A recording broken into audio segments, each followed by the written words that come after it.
abantu basondele awuphelele umsebenzi wakhe ubaba uShozi uphi akasondele asondele impela umsebenzi wakhe baba uShozi sondela mfowethu bakwethu cela umshayeli likhulu ihlombe umsebenzi wakhe awenzayo mfowethu isipho sakho siyamangalisa aqale lensizwa sesiphilile neminyaka baba nami ngithi ngoba njengopresident wabantu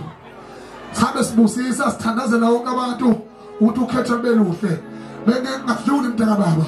afika ngasikhathi esihle la umfelokazi owayephethe amafadinga amabili zikhona igwili zikhona iqumama ezazineyinkomo engaphezulu kwazo zonke inkomo ongayihlanganisa kodwa umfelokazi wanikela ngamafadinga amabili uyena owazuza isibusiso esingaphekwe isibusiso sezonke mawuzokhumbula umlando wengilozi yakwa-Israyeli yasithula kanjani isibusiso kwase kuzokusa ilwa ukuthi iqhawe lakwa-Israyeli ilwa ukuthi uNkulunkulu angayibusise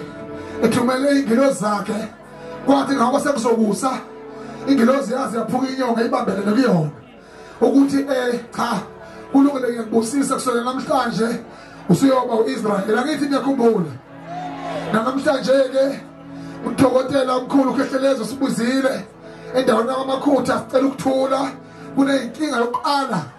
ukucwaswa kwabantu abathandana ngomlilo ofanayo bakwethu ucela iphele le nto phansi ngabantu abacwasa abathandana ngomlilo ofanayo phansi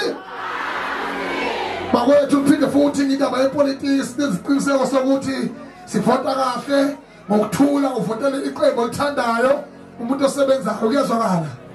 ngiyabonga kakhulu nganza kwethu bengidlula ngibingelele nami nganza kwethu sho njalo sithi ke ingene ndomisani qhubekela kwethu